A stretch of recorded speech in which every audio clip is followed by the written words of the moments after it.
মানে দিদি যখন দেখছিলাম যেন ব্লাশ করছিলেন, কি বলবেন? এত নির্মল একটা সম্পর্ক, এত সুন্দর উনি বললেন যে কথাগুলো কি সুন্দর বললো। হ্যাঁ, কি বলবেন? কেন আমি তাহলে কি করবো, কার দিকে থাকবো? আমার প্রেমিকের দিকে থাকবো, অন্য কার দিকে থাকবো? মজা।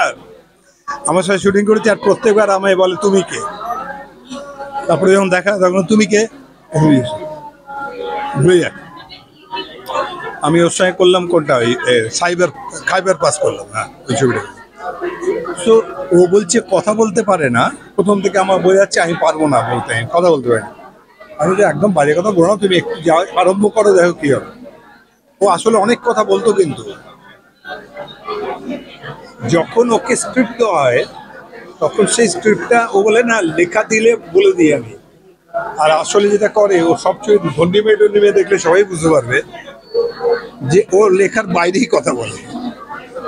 ও যেরকম দাবড় টাবড় দেয় না, তোমকেও দাবড় লেখার বাইরে কথা বলেন, কথা বানান। আমার সামনেই ওই সিকোয়েন্সটাতেই, খাইবার পাসের সিকোয়েন্সেই টেবিলে বসে আমার উল্টো দিকে আরেকজন এসে কি একটা বলবে ওকে, সেই তাকে যা শেখালো না, প্রথমে দাবড়ালো, সে তো নার্ভাস হয়ে গেল ছেলেটা।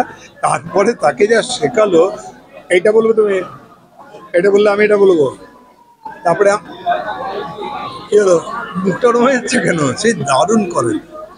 তো খুবই খুবই রসিক মানুষ, অসম্ভব ভালো অ্যাক্ট্রেস, তুলনা হয় না। ওই কথাটা খুব ইম্পর্টেন্ট, যেটা বললো না ওরা বাজে কথা।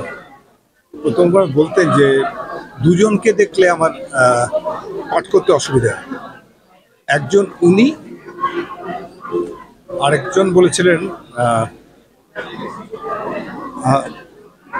বলো যে আমাদের চৌরঙ্গিতে এই ছিলেন, মানে নামটা এক্ষুনি মিস করছি আমি, সানগ্লাস পরে এলেন চৌরঙ্গির, সেই বলো বিখ্যাত বিখ্যাত অ্যাক্ট্রেস, ভীষণ ভালো অ্যাক্ট্রেস।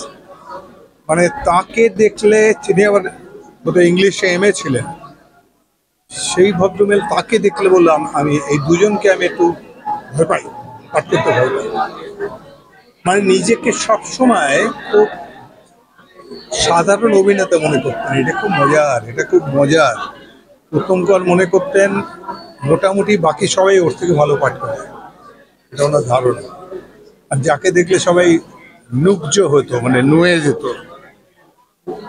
মানে সত্যি কথা বলতে তার চোখের দিকে তাকিয়ে পাঠ করা খুব ডিফিকাল্ট। আনফর্চুনেটলি আমি সেটা পাইনি চান্সটা।